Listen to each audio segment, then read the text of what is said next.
ನಮಃ. ಓಂ ಐಂ ಹ್ರೀಂ ಶ್ರೀಂ ಲಲಿತಾಂಬಿಕಾಯೈ ನಮಃ. ಎಲ್ಲ ಧರ್ಮ ಬಂಧುಗಳಿಗೂ ಕೂಡ ಸದ್ಗುರು ದತ್ತಾತ್ರೇಯರ ವನದುರ್ಗಾ ಮಾತೆಯ ದಿವ್ಯ ಕೃಪಾಶೀರ್ವಾದವನ್ನ ಪ್ರಾರ್ಥನೆ ಮಾಡ್ತಾ ಈ ದಿನದ ದತ್ತಧಾರೆ ಕಾರ್ಯಕ್ರಮಕ್ಕೆ ಸ್ವಾಗತ ಮಾಡ್ತಾ ಇದ್ದೀನಿ. ಸಾಕಷ್ಟು ವಿಚಾರಗಳನ್ನ ಈ ದತ್ತಧಾರೆ ಕಾರ್ಯಕ್ರಮದಲ್ಲಿ ನಿಮಗೆ ತಿಳಿಸ್ತಾ ಮನೆಯಲ್ಲಿ ಮಾಡಿಕೊಳ್ಳಬಹುದಾದಂತಹ ಸಣ್ಣ ಸಣ್ಣ ಪರಿಹಾರದ ಬಗ್ಗೆ ಕೂಡ ನಾನು ತಿಳಿಸ್ತಾ ಇದ್ದೀನಿ. ಹಾಗೆ ಇವತ್ತು ಫಾಲ್ಗುಣ ಶುದ್ಧ ಷಷ್ಠಿ ಉಪರಿ ಸಪ್ತಮಿ ಅಂತ ಹೇಳಿ ಬಹಳ ವಿಶೇಷವಾಗಿರತಕ್ಕಂತಹ ನಕ್ಷತ್ರ ಭರಣಿ ಮತ್ತು ಕೃತ್ತಿಕಾ ನಕ್ಷತ್ರ. ಭರಣಿ ನಕ್ಷತ್ರ ಬಹಳ ಜಾಸ್ತಿ ಪ್ರಮಾಣದಲ್ಲಿದೆ. ಸೋಮವಾರ ಅಂತಂದ್ರೆ ನಿಮ್ಗೆಲ್ಲ ಗೊತ್ತಿರೋ ಹಾಗೆ ಚಂದ್ರನ ಒಂದು ವಿಶೇಷವಾದ ದಿನ, ಚಂದ್ರಗ್ರಹಕ್ಕೆ ಪ್ರೀತವಾಗಿರ್ತಕ್ಕಂತಹ ದಿನ. ಚಂದ್ರನನ್ನ ನಾವು ಚಂದ್ರಗ್ರಹದ ದೋಷಗಳನ್ನ ನಿವಾರಣೆ ಮಾಡ್ಕೊಳ್ಬೇಕಾದ್ರೆ ಶಿವನ ಆರಾಧನೆಯನ್ನ ಮಾಡಬೇಕು ಅಂತ ಕೂಡ ನಿಮ್ಗೆಲ್ಲ ಗೊತ್ತಿರುವಂತಹ ಒಂದು ವಿಚಾರ. ಹೇಗೆ ಶಿವನ ಆರಾಧನೆಯನ್ನ ಮಾಡಬೇಕು? ಶಿವ ಯಾವ ಆರಾಧನೆಯನ್ನ ಮಾಡಿದ್ರೆ ಒಲಿತಾನೆ ಅಂತಂದ್ರೆ ಶಿವನಿಗೆ ಬಹಳ ವಿಶೇಷವಾಗಿ ಪೂಜೆ ಮಾಡೋದು ಬಿಲ್ವಪತ್ರೆ ಅನ್ನೋದು ನಿಮಗೆ ಗೊತ್ತಿದೆ. ಹಾಗೆ ರುದ್ರಾಭಿಷೇಕ ಅಂತ ಹೇಳ್ತಾರೆ. ಶಿವನಿಗೆ ಜಲಧಾರೆಯನ್ನ ಮಾಡಿದ್ರೆ ಬಹಳ ವಿಶೇಷವಾದ ಫಲ ಸಿಗುತ್ತೆ.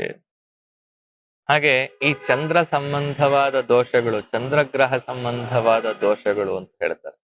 ಅಂದ್ರೆ ಚಂದ್ರನನ್ನ ನಮ್ಮ ರಾಶಿಯ ಅಧಿಪತಿ ಅಂತ ಹೇಳ್ತಾರೆ. ನಮ್ಮ ರಾಶಿ ಯಾವ ರಾಶಿ ಅಂತ ನಾವು ತಿಳ್ಕೊಳ್ಬೇಕಾದ್ರೆ ಚಂದ್ರ ಯಾವ ಮನೆಯಲ್ಲಿದ್ದಾನೆ ಆ ರಾಶಿ. ಧನುರ್ರಾಶಿಯಲ್ಲಿದ್ರೆ ಧನುರ್ರಾಶಿ, ಮಕರ ರಾಶಿಯಲ್ಲಿದ್ರೆ ಮಕರ ರಾಶಿ. ಇವತ್ತು ಮೇಷ ರಾಶಿಯಲ್ಲಿದ್ದಾನೆ. ಮೇಷರಾಶಿಯಲ್ಲಿ ಇವತ್ತು ಯಾರು ಹುಡ್ತಾರೆ ಅವ್ರದ್ದೆಲ್ಲ ಮೇಷರಾಶಿ ಅಂತ ಹೇಳಿ ಜ್ಯೋತಿಷ್ಯರ ಒಂದು ತೀರ್ಮಾನ ಇರುತ್ತೆ. ಜ್ಯೋತಿಷ್ಯದಲ್ಲಿ ಇದು ಬಹಳ ವಿಶೇಷವಾಗಿರ್ತಕ್ಕಂತಹ ಸ್ಥಾನ. ಹಾಗೆ ಚಂದ್ರ ಬಲ ಅಂತ ಹೇಳ್ತಾರೆ. ಅಮಾವಾಸ್ಯೆ ಕಳೆದ ನಂತರ ಚಂದ್ರ ವೃದ್ಧಿ ಆಗ್ತಾ ಹೋಗ್ತಾನೆ. ಹಾಗೆ ಪೌರ್ಣಮಿ ಕಳೆದ ನಂತರ ಚಂದ್ರ ಕ್ಷೀಣವಾಗ್ತಾ ಹೋಗ್ತಾನೆ. ಈ ಚಂದ್ರನ ಬಲದಿಂದ ಕೂಡ ಆ ಜಾತಕನ ಒಂದು ವಿಚಾರ ಏನು ಅನ್ನೋದನ್ನ ಹೇಳ್ತಾರೆ. ಈ ವಿಚಾರದಲ್ಲಿ ನಾವು ಏನಪ್ಪ ಮಾನಸಿಕವಾಗಿ ವಿಪರೀತ ಚಂಚಲತೆಯನ್ನ ಪಡ್ಕೊಳ್ಳೋದು. ಯಾವ್ದಾದ್ರು ಒಂದು ಕೆಲಸ ಮಾಡಕ್ ಹೋದ್ರೆ ಆ ಕೆಲಸ ನನಗೆ ಆಗುತ್ತೋ ಇಲ್ವೋ ಅಂತ ಹೆದರ್ಕೊಳ್ಳೋದು, ಅಥವಾ ತುಂಬಾ ಡಿಸ್ಟರ್ಬೆನ್ಸ್. ಯಾವುದೇ ಕೆಲಸ ಮಾಡಕ್ ಹೋದ್ರು ಮನಸ್ಸು ದೃಢವಾಗಿ ಆ ಕೆಲಸ ಮಾಡೋಣ ಅನ್ನೋ ಒಂದು ದೃಢತೆನೆ ಬರೋದಿಲ್ಲ. ನಾನು ಇದು ಮಾಡ್ಬೇಕೋ ಮಾಡಬಾರ್ದು, ಇವಾಗ ಮಾಡ್ಲಾ ಅನ್ನೋದು, ಬೇಡ ಬೇಡ ಬೇಡ ಅಂತ ಹಿಂದಕ್ಕೆ ಹೋಗೋದು. ಮಕ್ಕಳು ಎಸ್ಪೆಷಲಿ ಓದೋ ಅಂತಹ ಸಂದರ್ಭದಲ್ಲಿ ಮೊದಲು ಮ್ಯಾಥಮೆಟಿಕ್ಸ್ ತೆಗೆಯೋದು. ಮ್ಯಾಥಮೆಟಿಕ್ಸ್ ಒಂದು ಲೈನ್ ಬರೆಯೋ ಹೊತ್ತಿಗೆ ಇವತ್ತು ಮ್ಯಾಥ್ಸ್ ಬೇಡ, ಸೈನ್ಸ್ ಓದೋಣ ಅನ್ನೋದು, ಸೈನ್ಸ್ ಬೇಡ, ಇಂಗ್ಲಿಷ್ ಓದೋಣ ಅನ್ನೋದು. ಈ ರೀತಿ ಚಂಚಲ ಸ್ವಭಾವವನ್ನ ನಾವು ಚಂದ್ರಗ್ರಹದ ದೋಷ ಅಂತ ಹೇಳ್ತೀವಿ. ಈ ಚಂಚಲ ಸ್ವಭಾವ ದೂರ ಆಗ್ಬೇಕಾದ್ರೆ ಏನ್ ಮಾಡ್ಬೇಕಪ್ಪ ಅಂತಂದ್ರೆ ಬಹಳ ಮುಖ್ಯವಾಗಿ ಶಿವನಿಗೆ ಸಂಬಂಧವಾಗಿರ್ತಕ್ಕಂತಹ ಪೂಜಾರಾಧನೆಗಳನ್ನ ಸೋಮವಾರದ ಸಂದರ್ಭದಲ್ಲಿ ಮಾಡಬೇಕು.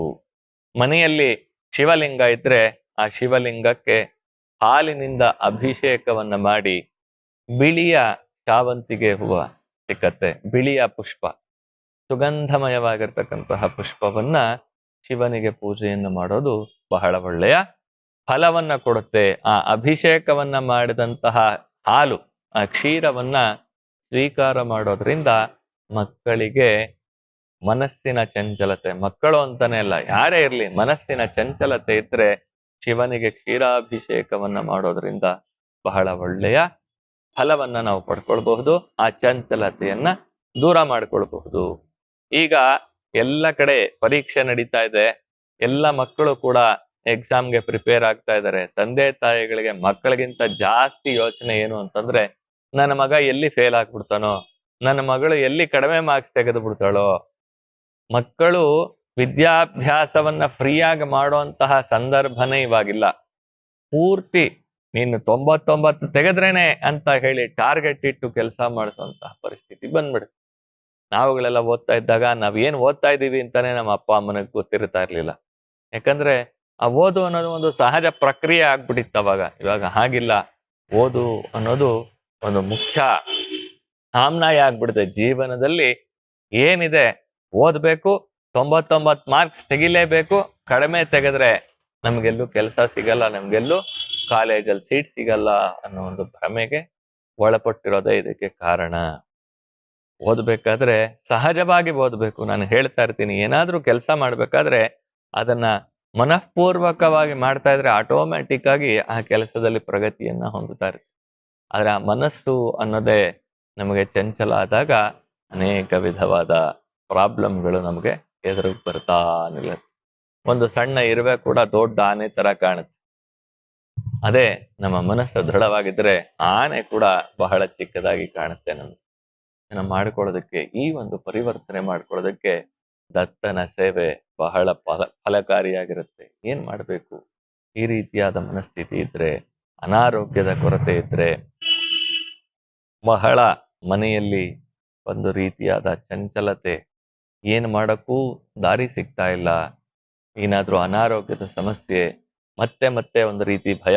ಕೆಲವರು ಫೋನ್ ಮಾಡ್ತಾರೆ, ವಿಪರೀತ ಭಯ ಆಗತ್ತೆ, ನನಗೇನಾಗ್ಬಿಡುತ್ತೋ ಅಂತ ಭಯ ಆಗತ್ತೆ, ಏನೂ ಆಗಿರೋದಿಲ್ಲ, ಏನಾಗ್ಬಿಡುತ್ತೋ ಅಂತ ಭಯ ಆಗತ್ತೆ. ನಾನು ಹಿಂದೆ ಕೂಡ ಹೇಳಿದ್ದೆ, ಪ್ರಕೃತಿಗೆ ನಾವೆಷ್ಟು ಪಾಸಿಟಿವಿಟಿನ ಚೆಲ್ತೀವಿ ಅಷ್ಟು ನಮ್ಗದು ಪಾಸಿಟಿವ್ ಆಗಿ ಕೊಡ್ತಾ ಬರುತ್ತೆ.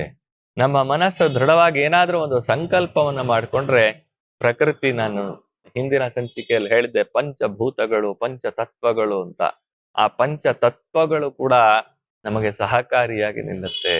ಆದ್ರಿಂದ ಬೆಳಗ್ಗೆ ಎದ್ದ ತಕ್ಷಣ ನಾವು 3 ಜಪ ಮಾಡ್ಬೇಕಂತೆ. ಏನು ಅಂದ್ರೆ, ನಾನು ತುಂಬಾ ಆರೋಗ್ಯವಾಗಿದ್ದೀನಿ, ನನಗೆ ಎಲ್ಲವೂ ಸಿಕ್ಕಿದೆ, ನನ್ನ ಜೀವನ ಬಹಳ ಸಾರ್ಥಕವಾಗಿರುವಂತಹ ಜೀವನವನ್ನ ನಾನು ಸಾಗಿಸ್ತಾ ಇದ್ದೀನಿ ಅಂತ ಬೆಳಗ್ಗೆ ಎದ್ದ ತಕ್ಷಣ ಭೂಮಿ ತಾಯಿಯನ್ನ ಕಣ್ಗೊತ್ಕೊಂಡು ಪ್ರಾರ್ಥನೆ ಮಾಡ್ಕೊಂಡು ಈ 3 ವಿಚಾರವನ್ನ ಹೇಳ್ಬೇಕಂತ. ಅಮ್ಮ, ನಾನು ಸೌಭಾಗ್ಯವಂತನಾಗಿ ನೀನು ಜೀವನ ನಡೆಸುವಂತೆ ಮಾಡಿದ್ಯಾ ತಾಯಿ ನೀನು ಅಂತ ಭೂಮಿ ತಾಯಿಗೆ ಹೇಳ್ಬೇಕು.